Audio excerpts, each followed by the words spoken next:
দিদি, আমার ঘরটা ঝাড় দাওনি? হ্যাঁ, এই তো দিয়ে এলাম। কি হয়েছে মেজো বউ? দেখুন না মা, যেই আমি একটু বাথরুমে গেছি অমনি সুযোগ বুঝে আমার ঘরটাতে ঝাঁটা বুলিয়ে পালিয়ে এসেছে। ছি ছি ছি, এ খুব অন্যায়। কিন্তু আমি তো ভালো করে, আমি কি মিথ্যে বলছি? লতু, তুমি দেখবে চলো, ওটাকে কি ঝাঁট দেওয়া বলে? আমাকে দেখাতে হবে না, আমি জানি। কদিন আগে আমার ঝিটা আসেনি, ওকে কটা কই মাছ কাটতে দিয়েছিলাম, তার আঁশটা পর্যন্ত ছাড়াইনি। এত বড় ফাঁকিবাজ।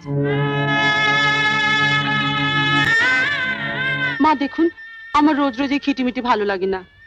দেবার বেলা আমরা তো কিছু কম টাকা দিই না। আপনি বরং আমার কাজের জন্য আর একটা ঝি রেখে দিন। কেন? ও থাকতে আরেকটা ঝি রাখবো কেন?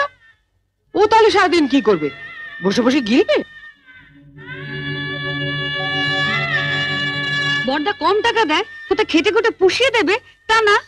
যাও, ওর ঘরটা ভালো করে ঝাড় দিয়ে পরিষ্কার করে দিয়ে এসো, যাও। ওকে তো পাঠালে, কিন্তু পরিষ্কার কি হবে? কেন হবে না? কেন?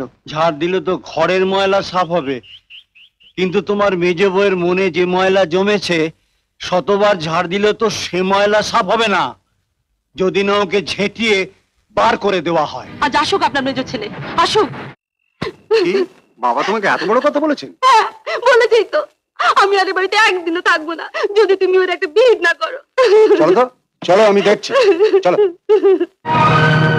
বাবা এসে গেছিস? আমি তো ভাবছিলাম এত দেরি করছিস কেন? তোর বউ তো আবার লাগাবার ব্যাপারে বেশি সময় নেয় না। যাও না, বলো না। এসব কি শুনছি বাবা? কি শুনছ? আমার ঝি হওয়ার যে যোগ্য নয়, তার হয়ে বাবা আমাকে গালমন্দ করেছেন, বা সাক্ষী আছেন। আমার ভুল হয়ে গেছে। তাহলে সবার সামনে আপনি স্বীকার করছেন আপনার ভুল হয়েছে? হ্যাঁ, আমি তো অন্ধ, চোখে দেখতে পাই না। আমি বুঝতে পারিনি তোমার গালটা কোথায় ছিল। আমার তখন উচিত ছিল তোমার গালে একটা ঠাস করে চড় মারা। আমি তা মারতে পারিনি। ভুল তো আমার হয়েছেই। শুনলে মা, শুনলে? তুমি কি গো, ওর সামনেই তুমি ওর বউকে গালমন্দ করছো? নিজে চাকরি বাকরি করো না, ও টাকা দিচ্ছে বলেই তো সংসার চলছে। চাকরি করি না, ভাবছি ব্যবসা করব। ব্যবসা? তুমি চোখে দেখতে পাও না, তুমি আবার কিসের ব্যবসা করবে? ভেড়া বেচবো। ভেড়া? ভেড়া বেচবে? আমাদের বাড়ির পাশে একটা মাংসের দোকান আছে, শুনেছি ওরা ভেড়া কেনা বেচা করে। কাল ওদের মালিককে ডেকে নিয়ে তোমার মেজর ছেলেকে দেখাবো।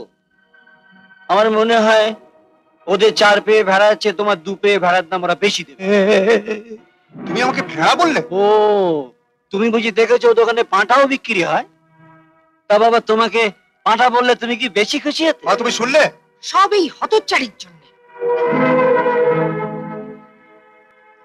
আচ্ছা যাও, আজকাল কলকাতায় ওই ভেড়ার দাম বেশি না পাঁঠার দাম বেশি? তুই থাম, তুই আবার এর মধ্যে কথা বলিস কেন? না, আমার আবার দয়ার শরীর তো, কারো দুঃখ আমি দেখতে পারি না। তো ওই ভেড়া পাঁঠার দাম জিজ্ঞেস করে যেটার দাম বেশি হতো সেটা ওকে বললেই পারতেন। যার বউ ঝামেলা পাকিয়েছে তার সঙ্গে গিয়ে কথা বল।